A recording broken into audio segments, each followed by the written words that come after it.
Hey, what's up guys? Brian Kelly here from Zombie Guitar. In today's video, I just want to share my experience with you of what it was like playing in a band for a living for over 10 years. So maybe you saw my story about how I quit my engineering job when I turned 30 years old in the pursuit of this zombie guitar thing. Well, at that point, when I was 30 years old, when I had quit my job, one of the things that I was doing on the side was playing in this band. So that kind of was one of the things that allowed me to quit my job, knowing that I at least had some money coming in, you know? So at that point, we were already playing 2, 3 nights a week, sometimes 4 nights a week. The money wasn't great. It was only like part-time income. But over the next 10 years, we really took this band places. Most people in like our tri-state area knew who we were. You know, we were like local rock stars, sort of. It was pretty cool. We played a lot of weddings towards my end there. I'm not going to say that it was enough to like that was not enough to be my full-time gig, that in and of itself, especially not with a family. But as a single dude who likes to party, I spent most of my 30s like that was my job, you know? I did some side stuff here and there, some construction jobs on the side, a little bit of this, a little bit of that. But my main gig was just playing in a band, you know? So it was pretty cool. So my position in the band was the lead guitar player, but every once in a while I would get up there and I would sing a song. So here's a quick clip of me singing a song.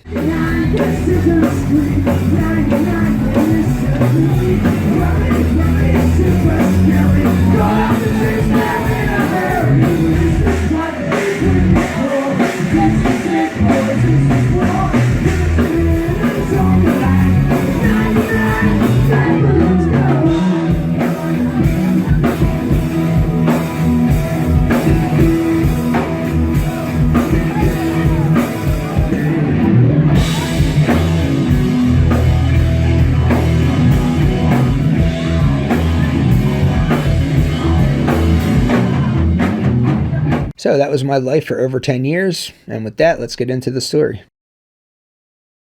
So I should first point out that I never actually aspired to be in a cover band. When I first started playing guitar at age 11, I used to think that playing covers was cheesy, you know? I thought that if you're going to be in a band, you should play original music, otherwise you're not a real musician. I don't think that anymore. That was a very immature way of thinking. Especially after playing in the cover band circuit for over 15 years, some of the people that I've met along the way are like the best musicians I've ever met in my entire life.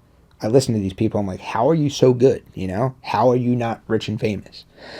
But the reason that they're doing this is because they've learned that, like, yeah, it's awesome to play originals and stuff like that, and yeah, it would be great to be in an original band, take your shot, you know, get big, you know, that would be cool, but it's very unlikely that that's going to happen. The alternative is you could just play covers, play bars, play clubs, play weddings, and get paid decent money. Like, you're probably not going to be super rich from it, but you could still make a living from it. So the way that I ended up in the cover scene was through a series of just trying and failing different bands. So as I said, I started out, I would just try to build bands from scratch. Me and my buddies would get together, we'd get our own equipment, we jam, and, you know, write songs, try to get gigs, try to build a little following. It's a lot of work. It really is. It's a lot of work. You got to get all the equipment and stuff like that, PA systems. If you don't have the equipment, you got to borrow the equipment from someone. So after a couple attempts at original bands when I was younger, then I got the idea. I was like, well, you know what? I'm just going to start looking for bands that are already established that need a lead guitar player. And I did that a few times. Again, I wasn't looking for cover bands. I was looking for original bands that needed a lead guitar player. I did a couple of those too. And, you know, I wasn't really into it because, like, I was joining a band that was playing their music. Yes, it was original music, but it wasn't my original music. And I just kind of felt like an outsider.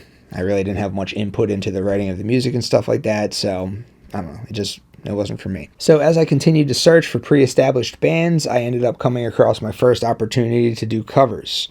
So this particular band, they were looking for a lead guitar player. They were just a two-man band. One guy was on acoustic guitar, one guy was on bass. They both sang, both really good singers. They just needed a lead guitar player. So I just had to like noodle around and just play some leads and stuff like that. I told these guys that I knew all the songs that they were playing. I really didn't. Kind of fudged my way into there, but I did good enough during this gig, and they gave me $100. That was the most I ever made, ever, playing guitar. In all of my original band gigs, I don't know how many I did, maybe 20, 30 total, I don't know. The most I ever got paid was $7. I got $7 one time. It was pretty cool, but we did a lot of work in original bands. A whole lot of work, a whole lot of practicing, a whole lot of lugging equipment around. We didn't get paid nothing. $7 one time. I played this one gig with these two guys at this bar, and after it was over, they gave me $100. That was amazing. I had never, ever gotten $100 for playing guitar.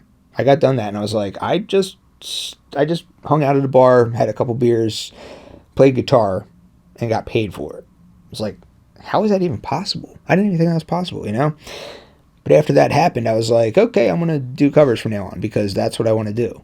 Like, that is so cool. If I can do it once, I can do it again. So that gig is really what shifted my mentality into thinking like, hey, maybe covers aren't so bad, So I didn't end up staying with those guys because I was looking for like a full band. I wanted the drums, the bass, the big stereo system, the light show. I wanted like the big stages, So after that, I ended up playing in 2 other cover bands. Neither of them were my permanent gig. And then I ended up finding my way into my most recent band. And that was the one I ended up staying with for 13 or 14 years. The funny thing is that most recent band I almost didn't even join because I didn't consider them an established band.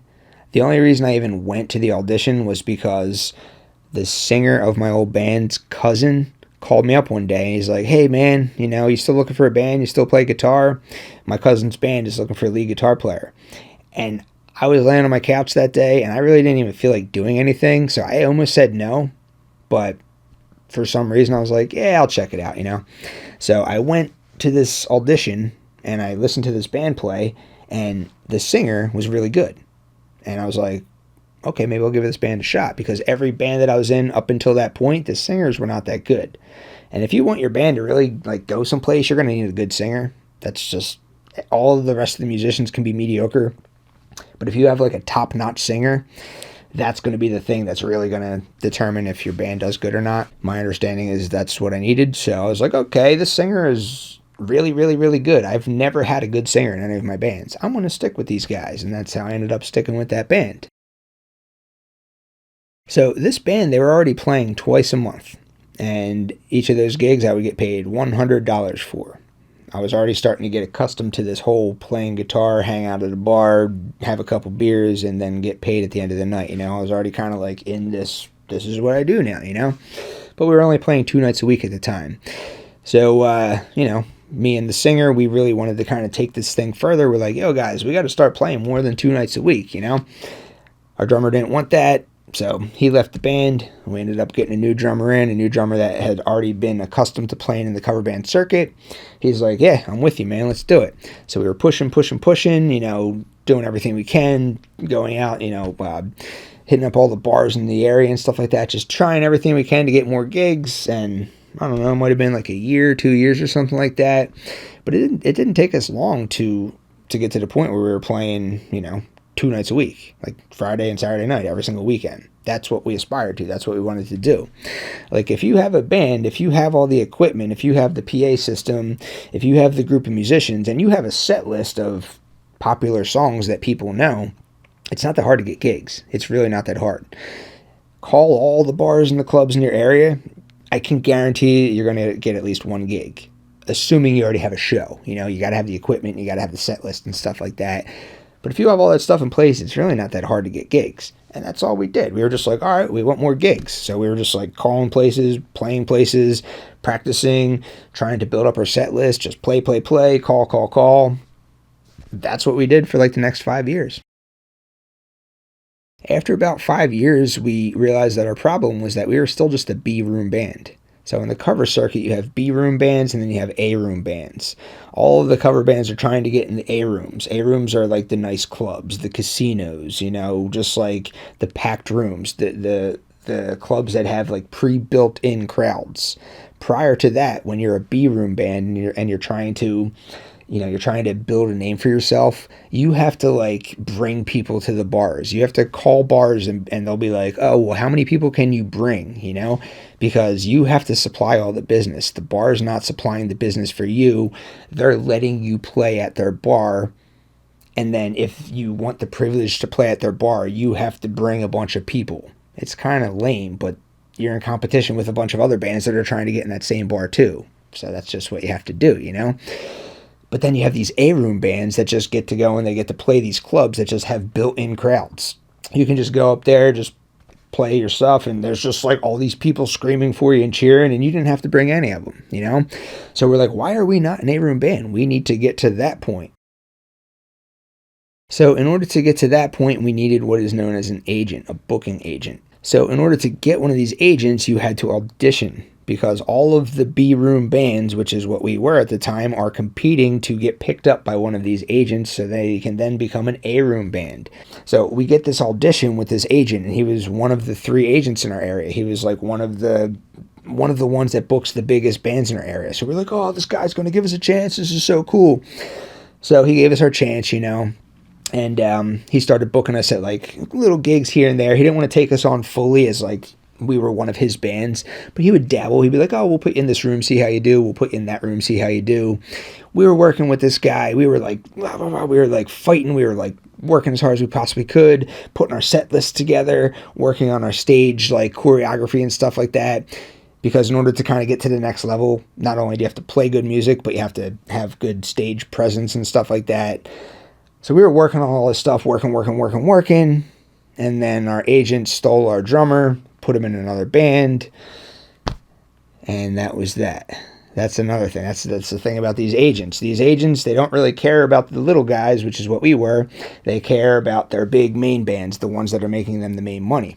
So this agent that we were working for was like, oh, you have a really good drummer. I'm just going to take him out of this little B-room band and I'm going to put him in one of our A-room bands. That sucked. But years later, I come to find that I think that was a test of our resilience, because we didn't really hear much from that agent after that. I was really, really mad. I was like, wow, that was really messed up. He just came and he acted like he wanted to book for us, and then he just stole our drummer, and then we stopped hearing from him. That was kind of messed up, you know? But we didn't let that stop us, you know? We got a new drummer, and we were just like, all right, whatever. We're just going to keep going. We're still going to work. We're going to be better, blah, blah, blah. Be the best we can. Learn more songs. Get better at your choreography. Just work. Couple years later, the same agent that ended up stealing our drummer ended up taking us on as one of his main bands, you know? So maybe he was testing us. Maybe he was like, okay, let's see how these guys do under pressure, you know? We're going to take their drummer away. He was the best musician on our band at the time. Let's see how they do. And it didn't affect us. We bounced straight back, and we were like, all right, we don't need you, buddy. That's what he needed, you know? That's the kind of bands he needs. He needs bands that are going to do the thing on their own, and he can then just book for you. And that's eventually how we became the A-room band that we always wanted to be. So I'll tell you, the first time I ever played in A-room was the coolest experience in my entire life. Like, I was high on life for like 4 days afterwards. There was thousands of people in this room, all the way front to back, from the stage all the way to the back wall, from side to side. It was just like a sea of people out there. It was amazing. So we're playing the show, we're rocking out, we're having the time of our lives, because we'd never played in front of a crowd this big. And these people are loving us. These people are cheering for us. They're like loving we can't go wrong, you know? At the end of the night, I was like, guys, can we please end this show with a live? We used to cover a Live by Pearl Jam. And it has like a 2-minute long solo at the end. And they're like, yeah, we could do that. So I jumped up on top of the monitor box. I'm playing my guitar like this, how Slash holds his guitar. I'm just like playing this live solo. Girls are standing there like just like, yeah, cheering for me. It was just like the coolest thing I ever did in my entire life. It was so cool. So for the next 7 years, we did exactly that. We played A-rooms. We played A-rooms 2 nights a week, 3 nights a week, 4 nights a week. There was a time where we played 11 shows in 11 days. That was the most I personally ever did. I did 11 shows in 11 days, all A-rooms, you know? It was pretty cool. I'm not going to lie. It was, it's fun playing Rockstar up there. When you first start doing the traveling, you know, that's fun too. You know, you're getting together with your buddies in the band, you're traveling to a new place, you're like, ooh, what's going to happen, you know, like, you don't know what's to come, you know, it's all new, it's all exciting, it's all this big new adventure and stuff like that. But it just reminds me of this one conversation that I had with my dad right after that very first gig that we played at that first A-room. I remember talking to my dad about it, and I was like, Dad, this was so cool, man. There was thousands of people. Greatest thing ever. Oh my God. I'm still like just floating. Oh, I can't believe how cool that was. And my dad's like, that sounds awesome, man. It really does. He's like, but keep in mind that may lose its appeal over time. If you keep doing that every single night of your life, year after year after year, you might start to think of it like a job, you know? I'm like, no, I'll never think of this as a job. I love this so much. This is great, blah, blah, blah. But after doing it for like 7 years straight, 4 nights a week, like it really, he was right. It really started to become like a job, like playing A rooms, traveling all over the place, playing the same set list night after night after night. I mean, we would get new songs in there and stuff, but overall it was like pretty much the same set list. Like it becomes like a job after a while. It really does. So I don't mean to be negative about all this, but that's kind of how I ended up getting out of it. Now, I know that I'm not the only one that feels this way in the band, because every single person in the band did not ever feel like gigging. After we did this for so long, like no one ever felt like doing it. We're like, oh man, another gig coming up. We would just like treasure the times when we would have a Saturday night off or a Friday night off, because we never ever had weekend nights off, ever. So if we had like a random Saturday night where we didn't have to play a gig, it was like the greatest thing in the entire world. Everyone in the band felt that way. Towards the end, none of us wanted to travel anymore. None of us cared about A rooms anymore. We were actually booking ourselves. We ended up, kind of parting ways with our manager for one reason or another. But we had already established a big enough name for our band that we didn't need a manager booking for us anymore. Our singer was our manager, and he was doing all the booking. He was essentially the booking agent at that point. Anyway, I ended up leaving in 2020, December of 2020. My son was 9 months old at that point. It was Friday night. It was like 5 o'clock p.m. on a Friday night. I was just sitting there hanging out with the family, watching TV, enjoying my life. And I was like, 5 o'clock. Got to pack up the car. Got to drive 3 hours to a gig. Got to go play Rockstar for 4 hours. Clean up the stage. Drive back home. I didn't get home till about 8 o'clock in the morning most of the time. I was just like, I can't do this anymore, man. It's like I want to hang out with my family on the weekends now. So that was that. If you want to play bar gigs, you could do it. You need like a set list. You need musicians. And then you just got to start hitting up the bars in your area. If you want to take things to the next level, understand that you're going to have to start playing a lot of the popular like top 40 hits. You might not like that stuff, and that was another reason I kind of lost interest. Like, we weren't playing rock anymore. We were just playing all top 40 stuff. We were playing, like, I don't even want to say some of the songs we were playing. It's embarrassing, But it wasn't stuff that I liked. So if you want to kind of take your band from a B-room band and take it into the A-room band, you're going to have to start playing a lot of stuff that you don't like. You're going to have to start playing a lot of dance music. You're going to have to start working with a lot of sequences and stuff so you can get all those synth sounds into your mix and stuff. You're probably going to need an agent at first. The agent is going to be the one that's going to get you into these A rooms. It's a lot of work, but it's definitely possible.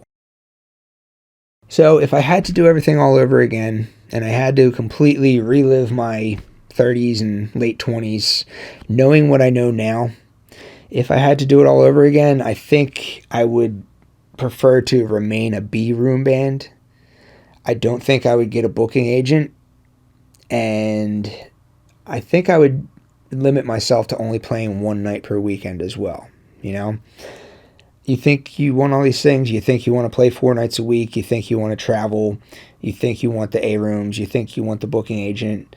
And maybe some of you do, I thought I did. But it turns out I really didn't want that stuff, It was fun when we were just a little local band. We would play a bunch of rock songs. We would just hang out and drink a bunch of beers and stuff like that and just completely rock out our local areas where all our friends would come out to. And we knew everyone in the place, We were little local rock stars. But then once it started to become like a job, it was 4 nights a week, being booked by an agent. The agent was telling us what we should do, what we shouldn't do, suggesting how we should dress, traveling all over the place. I don't know. I really wouldn't do it again. I would definitely just prefer to stay local, play the B rooms, and play as many weddings as possible. Weddings are awesome. Weddings are just like, wow, how did I just get paid that much money for that little work? It's crazy. Weddings are just, I don't know, man. Everything is just ridiculously overpriced in weddings. It's like, hey, you want a cake? Oh, that's $7,000 because it's a wedding. It makes no sense. But it's the same thing for a band. It's like, oh, the band that you normally charge this much to play at a bar, now we're playing a wedding. Okay, multiply that by 5. It's crazy, But yeah, that's where the money's at. The money is in the weddings. But anyway, that is my story of my 15 years of playing in a band. If you have any questions, feel free to ask. If you like this video, let me know in the comments. Thanks for watching.